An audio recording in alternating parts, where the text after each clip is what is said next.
ಗೌರವಕ್ಕೆ, ಸುವರ್ಣಸೌಧಕ್ಕೆ, ಅಲ್ಲಿನ ಘನತೆಗೆ. ಸಿಟಿ ರವಿ ಅವರಿಗೆ ಇವತ್ತೇ ಜಾಮೀನು ಸಿಕ್ಬಿಡುತ್ತಾ ಅನ್ನೋದು ಪ್ರಶ್ನೆ. ಬೇಲ್ ಅರ್ಜಿ ಹಾಕುವುದಕ್ಕೆ ರವಿ ಪರ ವಕೀಲರು ಸಿದ್ಧತೆ ಮಾಡಿಕೊಳ್ತಿದ್ದಾರಂತೆ. ರಿಪಬ್ಲಿಕನ್ ಜೊತೆ ವಕೀಲರು ಮಾತನಾಡಿದ್ದಾರೆ.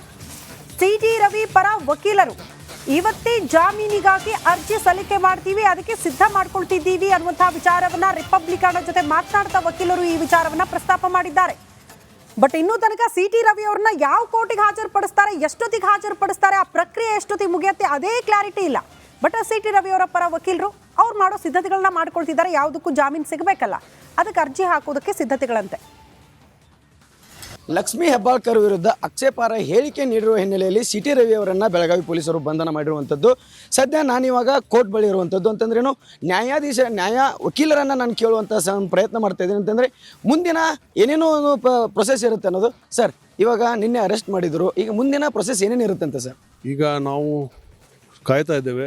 ಸಿಟಿ ರವಿ ಅವರನ್ನು ಈ ಕ್ಷಣದಲ್ಲಿ ಮಾಹಿತಿ ಪ್ರಕಾರ ಅವರನ್ನು ನ್ಯಾಯಾಲಯದ ಮುಂದೆ ಹಾಜರು ಮಾಡ್ತಾರೆ ಅಂತ ತಿಳ್ಕೊಂಡು, ನ್ಯಾಯಾಲಯದ ಅವಧಿ 10 ಗಂಟೆಗೆ ಶುರು ಆಗೋದಿದೆ. ಅದಕ್ಕಿಂತ ಮುಂಚಿತವಾಗಿ ಗೌರವಾನ್ವಿತ ನ್ಯಾಯಾಧೀಶರ ಮನೆಗೆ ಅವ್ರನ್ನ ಕರ್ಕೊಂಡೋಗಿ ಹಾಜರು ಮಾಡುವಂಥ ಮಾಹಿತಿ ನಮಗೆ ಸಿಕ್ಕಿದೆ.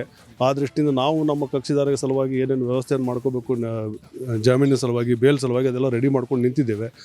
ಮುಂದಿನ ಕಾನೂನು ಈಗಾಗಲೇ ಅವರು ಒಂದು ಸ್ಟೇಷನ್ನಲ್ಲಿ ಅವ್ರನ್ನ ಕೂರಿಸ್ಬೇಕಾಗಿತ್ತು. ಅವರು ಕಾರಣಾಂತರದಿಂದ ಗೊತ್ತಿಲ್ಲ, ನಿನ್ನೆ ಕಳೆದ ರಾತ್ರಿ 2 ಗಂಟೆಯಿಂದ ಎಲ್ಲ ಬೇರೆ ಬೇರೆ ಜಿಲ್ಲೆಗಳಿಗೆ ಅವ್ರನ್ನ ಕರ್ಕೊಂಡು ಹೋಗ್ತಾ ಇದ್ದಾರೆ ಅಂತ ಮಾಹಿತಿ ಇದೆ ನಮಗೆ.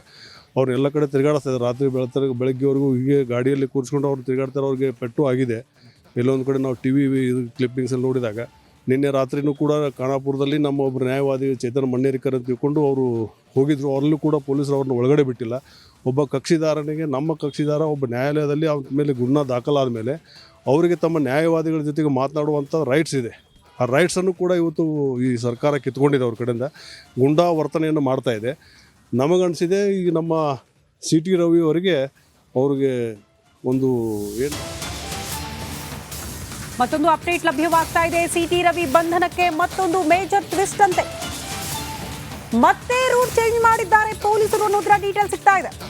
ರಾತ್ರಿ ಇಡೀ ಕೂಡ ರೂಟ್ ಚೇಂಜ್, ಈಗಲೂ ಕೂಡ ರೂಟ್ ಚೇಂಜ್ ಆಗಿದೆ. ಸಾಂಬ್ರಾ ಏರ್ಪೋರ್ಟ್ ಕಡೆಗೆ ಪೊಲೀಸರು ಸಿಟಿ ರವಿ ಅವ್ರನ್ನ ಕರ್ಕೊಂಡು ಹೋಗ್ತಿದ್ದಾರೆ. ಕೋರ್ಟ್ಗೆ ಬರೋ ಬದಲು ನೇರವಾಗಿ ಏರ್ಪೋರ್ಟ್ ನತ್ತ ಅಂತೆ. ಏರ್ಪೋರ್ಟ್ ಅಂದ್ರೆ ಬೆಂಗಳೂರಿಗೆ ಕರ್ಕೊಂಡು ಬರ್ತಾರ. ಪೀಪಲ್ ರೆಪ್ರೆಸೆಂಟೇಟಿವ್ ಕೋರ್ಟ್ ಅಂದ್ರೆ ಜನಪ್ರತಿನಿಧಿಗಳ ನ್ಯಾಯಾಲಯಕ್ಕೆ ಕರ್ಕೊಂಡು ಬರುವ ತಯಾರಿ ಏನಾದರೂ ನಡೀತಿದ್ಯಾ ಅನ್ನೋದು ಸಹಜ. ನೆನ್ನೆ ರಾತ್ರಿಯಿಂದಲೂ ರಿಪಬ್ಲಿಕ್ ಕನ್ನಡ ಈ ಆಯಾಮದಲ್ಲೂ ಕೂಡ ಸುದ್ದಿ ಪ್ರಸಾರ ಮಾಡಿತ್ತು. ಒಬ್ಬ ಜನಪ್ರತಿನಿಧಿ ಆಗಿರೋ ಕಾರಣಕ್ಕೆ ದಾಖಲಾಗಿರೋದು VNS 75, 79, 75, 79ನೇ ಸೆಕ್ಷನ್ ಅಡಿಯಲ್ಲಿ ಕೇಸ್ ಆದರೂ ಕೂಡ ಜನಪ್ರತಿನಿಧಿಗಳ ನ್ಯಾಯಾಲಯದಲ್ಲೇನೆ ಪ್ರಸ್ತುತಪಡಿಸಬೇಕಾಗಬಹುದು ಅನ್ನೋದೊಂದು ಅನುಮಾನ ಇದ್ದೇ ಇದೆ. ಈಗ ಸಾಂಬ್ರಾ ವಿಮಾನ ನಿಲ್ದಾಣ ಅಂತಂದ್ರೆ ಬಹುತೇಕ ಬೆಂಗಳೂರಿಗೆ ಶಿಫ್ಟ್ ಮಾಡೋ ಸಾಧ್ಯತೆ ಇರಬಹುದು. ಕ್ಷಣಕ್ಕೂ ಕೂಡ ರೂಟ್ ಚೇಂಜ್ ಆಗ್ತಾ ಇದೆ. ಇದ್ರ ಬಗ್ಗೆ ಕೂಡ ಅನುಮಾನ ಇದ್ದೇ ಇದೆ. ಬಟ್ ನನ್ನ ಕುತೂಹಲ, ಈ ಜನಪ್ರತಿನಿಧಿಗಳು ಅಂತ ಬಂದಾಗ, ಅಧಿಕಾರದಲ್ಲಿದ್ದಾಗ ಅವ್ರನ್ನ ಬಂಧಿಸ್ತಾರೆ ಅಂದ್ರೆ ಅವ್ರನ್ನ ಜನಪ್ರತಿನಿಧಿಗಳ ವಿಶೇಷ ನ್ಯಾಯಾಲಯಕ್ಕೆ ಕರ್ಕೊಂಡು ಬರೋದು ನಿಯಮ ಇರೋದು ಹಂಗೆ.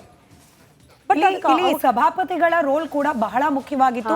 DK ಶಿವಕುಮಾರ್ ಅವರು ಹೇಳಿದ ಮಾತಿನಲ್ಲಿ ಒಂದಷ್ಟು ಸತ್ಯಾಂಶ ಇದೆ.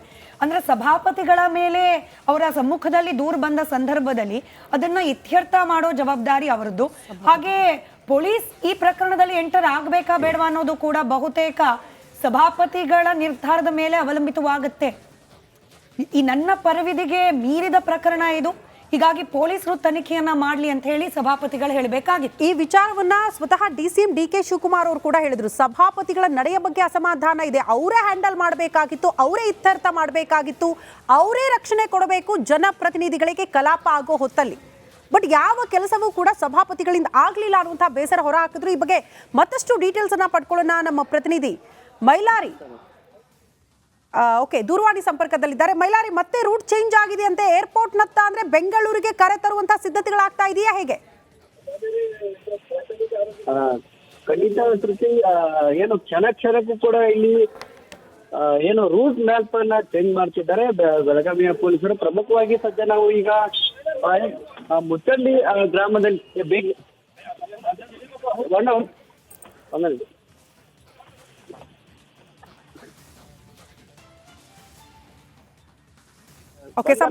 ಸಿಟಿರವರು ಬಂಧನ ಆಗಿರುವಂತದ್ದು. ಬಂಧನ ಆದಂತ ಸಂದರ್ಭದಲ್ಲಿ ಅವ್ರನ್ನ ಬೆಳಗಾವಿಯ ಅಂಕಲ್ಗೆಯಿಂದ ಕೂಡ ಈಗ ಏನು ಬೆಳಗಾವಿ ಕಡೆಗೆ ಕರೆದುಕೊಂಡು ಬರ್ತಾ ಇದ್ರು. ಅದೇ ನಡುವೆ ಇದೇ ಒಂದು ಮುತ್ಕ ಅನ್ನೋ ಒಂದು ಗ್ರಾಮದಲ್ಲಿ ಕೂಡ ಈಗ ಅವರನ್ನ ನಿಲ್ಲಿಸಿದ್ದಾರೆ. ಬೆಳಗಾವಿಯ ಪೊಲೀಸರು ಕ್ಷಣಕ್ಕೂ ಕೂಡ ಏನು ರೂಟ್ ಅನ್ನ ಚೇಂಜ್ ಮಾಡ್ತಿದ್ದಾರೆ. ಯಾಕೆ ಈ ರೀತಿ ಮಾಡ್ತಿದ್ದಾರೆ ಅನ್ನೋ ಒಂದು ಪ್ರಶ್ನೆ ಕೂಡ ಈಗ ಉದ್ಭವ ಆಗಿರುವಂತದ್ದು.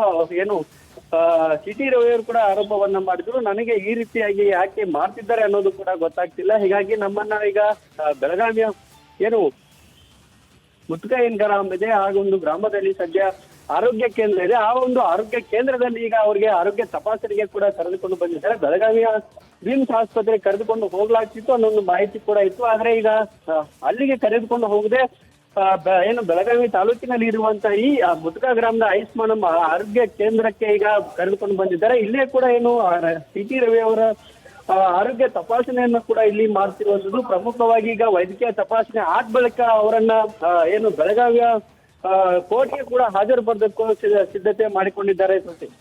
ಓಕೆ ಮೈಲಾರಿ, ಧನ್ಯವಾದಗಳು ತಮ್ಮೆಲ್ಲ ಮಾಹಿತಿಗೆ. ಈಗ ತಾನೇ ಸ್ಮಿತಾ ಹೇಳ್ತಾ ಇದ್ರಲ್ಲ, ಜನಪ್ರತಿನಿಧಿಗಳ ವಿಶೇಷ ನ್ಯಾಯಾಲಯ ಅಲ್ಲಿಗೆ ಅವ್ರನ್ನ ಹಾಜರು ಪಡಿಸೋದಕ್ಕೆ ಏನಾದರೂ ಬೆಂಗಳೂರಿಗೆ ಕರೆತರುವ ಪ್ರಯತ್ನಗಳಾಗ್ತಾ ಇದೆಯಾ, ಹಾಗಾಗಿ ಮತ್ತೆ ರೂಟ್ ಚೇಂಜ್ ಆಗಿ ಏರ್ಪೋರ್ಟ್ ಕಡೆಗೆ ಸಿಟಿ ರವಿ ಅವ್ರನ್ನ ಕರ್ಕೊಂಡು ಹೋಗ್ತಿದ್ದಾರಂತ. ಬಟ್ ಯಾಕೆ ಪೊಲೀಸರು ಈ ರೀತಿ ಗೌಪ್ಯವಾಗಿ ನಡೆಸ್ಕೊಳ್ತಿದ್ದಾರೆ ಒಬ್ಬ ಜನಪ್ರತಿನಿಧಿಯನ್ನ ಅಂತ ಗೊತ್ತಿಲ್ಲ. ಅವರ ನಡೆಯ ಬಗ್ಗೆನೇ ಹಲವು ಅನುಮಾನ. ಅಲ್ಲಿ ಪರಿಷತ್ನಲ್ಲಿ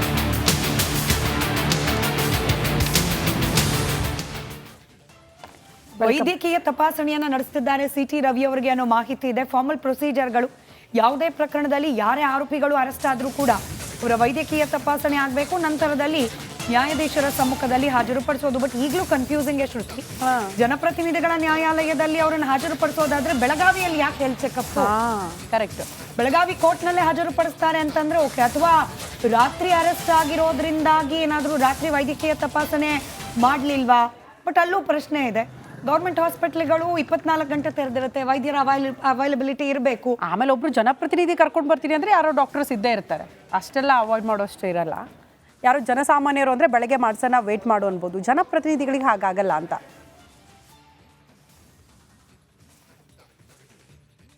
ಓಕೆ, ಈ ಬಗ್ಗೆ ಮತ್ತಷ್ಟು ಡೀಟೇಲ್ಸ್ ಅನ್ನ ಪಡ್ಕೊಳ್ಳೋಣ. ನಮ್ಮ ಪ್ರತಿನಿಧಿ ಮೈಲಾರಿ ನೇರ ಸಂಪರ್ಕದಲ್ಲಿ ಜಾಯಿನ್ ಆಗ್ತಿದ್ದಾರೆ ಆಸ್ಪತ್ರೆಯ ಮುಂಭಾಗದಿಂದ. ಮೈಲಾರಿ, ನಮಗೆ ಇಬ್ಬರಿಗೂ ಕುತೂಹಲ ಇದ್ದಿದ್ದು, ಒಬ್ಬ ಜನಪ್ರತಿನಿಧಿಯನ್ನ ಬಂಧಿಸಿದ ಬಳಿಕ ಅಂದ್ರೆ ಒಬ್ಬ ಸಾಮಾನ್ಯ ವ್ಯಕ್ತಿಯನ್ನ ಬಂಧಿಸಿದ್ರು ಕೂಡ ತತ್ಕ್ಷಣಕ್ಕೆ ಅವ್ರಿಗೆ ವೈದ್ಯಕೀಯ ಅಂದ್ರೆ ಮೆಡಿಕಲ್ ಟೆಸ್ಟ್ ಆಗ್ಬಿಡುತ್ತೆ.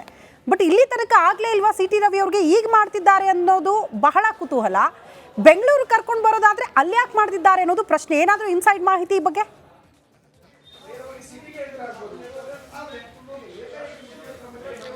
ಖಂಡಿತ ಶ್ರುತಿ, ಏನು ಸಿಟಿ ರವಿ ಬಂಧನ ಪ್ರಕರಣಕ್ಕೆ ಸಂಬಂಧಿಸಿದಂತೆ ಪೊಲೀಸರು ಏನು ಕ್ಷಣಕ್ಕೂ ಕೂಡ ಕುತೂಹಲವನ್ನು ಹೆಚ್ಚಿಸ್ತಾ ಇದ್ದಾರೆ. ಅದರಲ್ಲಿ ಪ್ರಮುಖವಾಗಿ ಈ ಮುಂಚೆ ಜನಪ್ರತಿನಿಧಿಗಳ ನ್ಯಾಯಾಲಯಕ್ಕೆ ಕರೆದುಕೊಂಡು ಹೋಗ್ತಾ ಇದ್ರು ಬೆಳಗಾವಿಗೆ, ಅವರನ್ನು ಅಲ್ಲಿಯೇ ಹಾಜರುಪಡಿಸ್ತಾ ಇದ್ರು ಅನ್ನೋ ಒಂದು ಮಾತು ಕೂಡ ಇತ್ತು. ಇದಾದ ನಂತರ ಅವರನ್ನು